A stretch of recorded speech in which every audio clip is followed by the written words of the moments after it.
El hombre se ha estudiado a sí mismo en distintos ambientes y aspectos.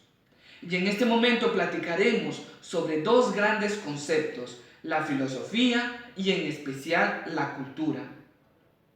La filosofía se identifica como la reflexión en torno a distintos aspectos y ambientes en los que está involucrado el hombre.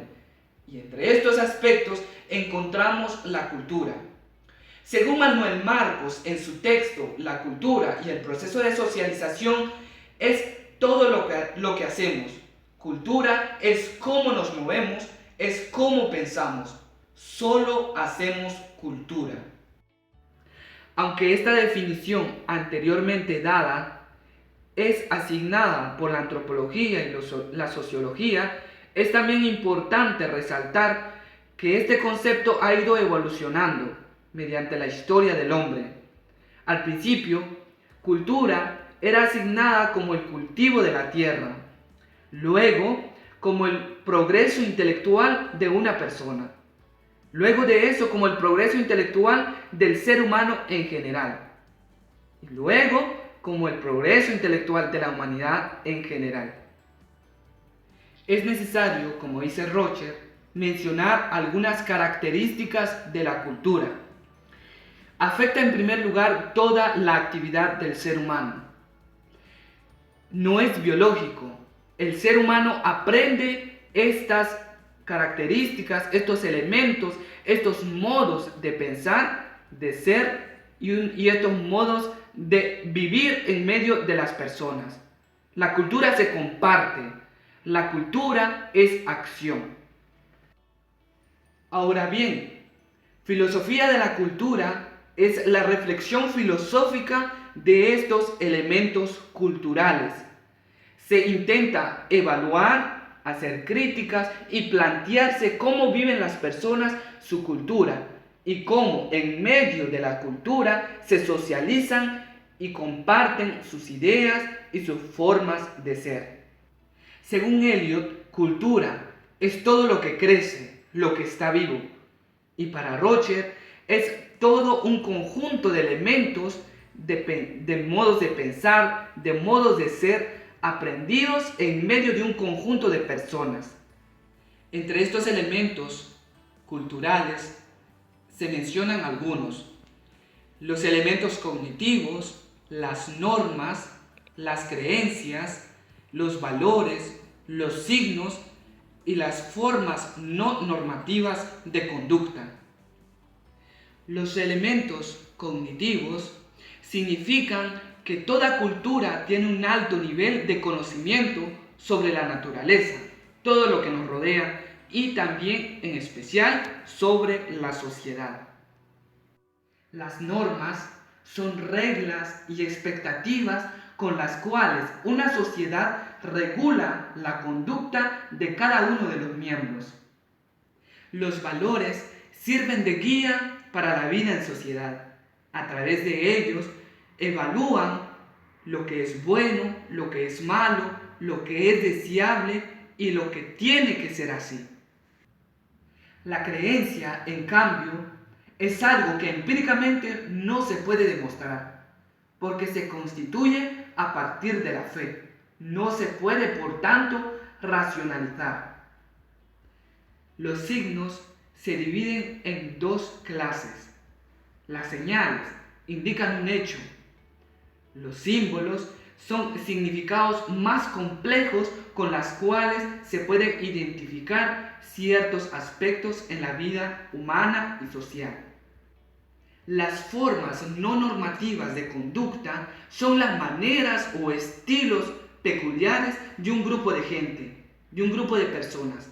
Es lo que identifica a la comunidad o en especial a una cultura. Muchos lo llaman idiosincrasia. Un ejemplo claro es lo que diferencia a los guatemaltecos de los salvadoreños. Un tercer aspecto a mencionar es la cultura material. La filosofía de la cultura material investiga los resultados de la cultura en la vida del ser humano. ¿Los objetos materiales son parte de la cultura material? Sí, porque son productos de las ideas que han generado las experiencias mismas de la vivencia del ser humano. Otro aspecto muy importante a resaltar en la cultura material es el idioma, el lenguaje, ya que es un elemento que relaciona y que hace mejor la convivencia del ser humano. Se convierte en un medio primordial para las relaciones sociales. Se pregunta también por la relación entre naturaleza y cultura, dando o generando ciertos productos en la vida del ser humano. Es decir, es la expresión tangible, la cultura material, convertirse en algo útil para el ser humano. Por ejemplo, el vestuario, la alimentación, los estilos de las casas en un lugar específico. Y algo que no podemos obviar es que sin comunicación no hay sociedad, ya que la sociedad se crea en las relaciones socioculturales. La comunicación no es únicamente entre una y otra persona, sino es también entre las diferentes culturas. Se generan nuevos conocimientos, nuevas experiencias y nuevos modos de ser y de vivir. Guatemala posee una riqueza cultural. Es reconocido como un país multicultural, porque en ella hay muchas culturas, y esto hace que las personas de una cultura sean diferentes a las otras, y no sean diferentes en el sentido de que este grupo sea malo y este sea bueno, sino que poseen modos de ser, de pensar, de actuar en su propia comunidad. Esto es, por tanto, la relación que se halla entre cultura y comunicación. Y cuando nos referimos a la relación, a la comunicación, no hablamos específicamente en la manera verbal de comunicarme, de relacionarme con el otro, sino hay diferentes modos de expresión, de comunicación. Un último aspecto.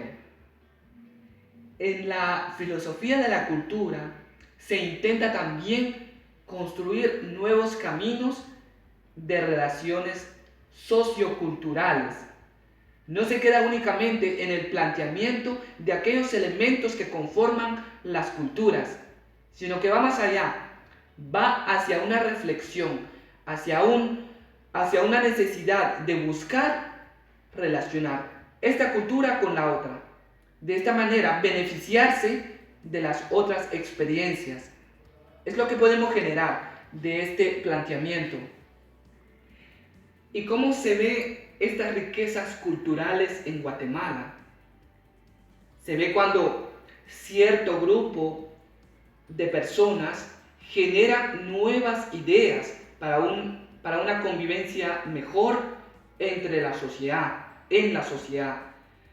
De igual manera, se genera cuando se observan los distintos idiomas que hay en el país, cuando se ven las distintas experiencias vividas en cada pueblo, en cada municipio o en cada departamento. Hay que reconocer que en la comunidad o la cultura maya hay un sinfín de subculturas que se generan, como decía anteriormente, a través de las identificaciones, de los idiomas, de las tradiciones, de los modos de ser, de pensar, de actuar y de vivir.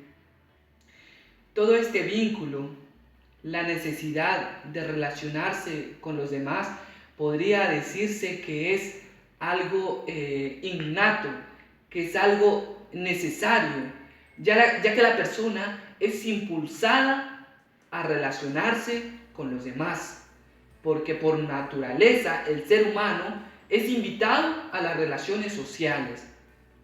Ya algo que he aprendido durante el curso de filosofía de la cultura es que no podemos criticar a la otra cultura, ya que esta cultura tiene muchas más riquezas, muchos beneficios que brinda en la vida de la persona que está involucrada, que está sometida en la misma.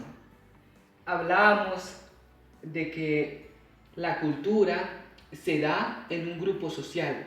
Sin embargo, es también importante resaltar que cada persona tiene una cultura. Valga la redundancia, recordamos lo que se decía al principio, es todo lo que hacemos, es cómo pensamos, es cómo nosotros hablamos, es cómo nosotros vivimos. Decíamos al principio también, solo hacemos cultura y cada persona posee su cultura. Yo, en lo personal, poseo una cultura porque no soy igual a la otra, no pienso igual a la otra persona. La otra persona también tiene sus modos de pensar, de ser. Y eso es lo que nos hace humanos, lo que nos ayuda a vivir, a experimentar la vida tal como es. A modo de conclusión, es necesario resaltar que como seres humanos nos caracterizamos por la cultura. Y eso es lo que enriquece la experiencia del ser humano. Y el mismo es impulsado a socializarse, a relacionarse con el otro. Y crecemos en nuestra cultura, en nuestro ser de personas, en nuestro ser humano, cuando nosotros somos capaces de aceptar al otro tal como es, de aceptar al otro así como piensa, como actúa y como vive. Por tanto, la filosofía de la cultura no busca, como decía al principio, únicamente resaltar o identificar los elementos culturales, porque eso lo puede hacer un historiador, un sociólogo.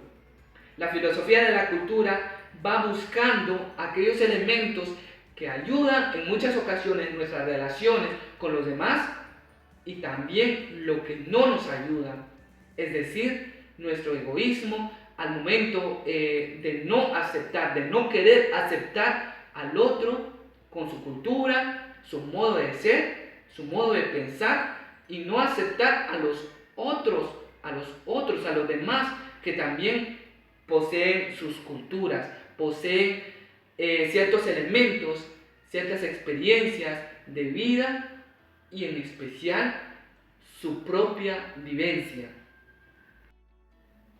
Algo curioso, ¿te has preguntado en alguna ocasión si tu cultura te ocasiona problemas de comunicación con el otro? Y allí es donde uno reconoce las diferencias, las riquezas culturales que uno posee. Y está esa necesidad. Por naturaleza, vuelvo a repetir, nosotros somos impulsados a relacionarnos con los demás.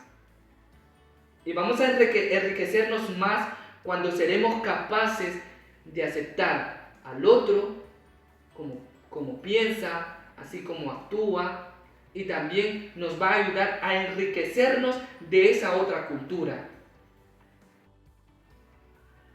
En fin, los problemas sociales, en la mayoría de los casos, surgen de las diferencias culturales. Y es de reconocer, pues, que cuando nosotros seamos capaces de relacionarnos, seremos capaces también de relacionarnos, no únicamente con la otra persona, sino también con su cultura. Gracias.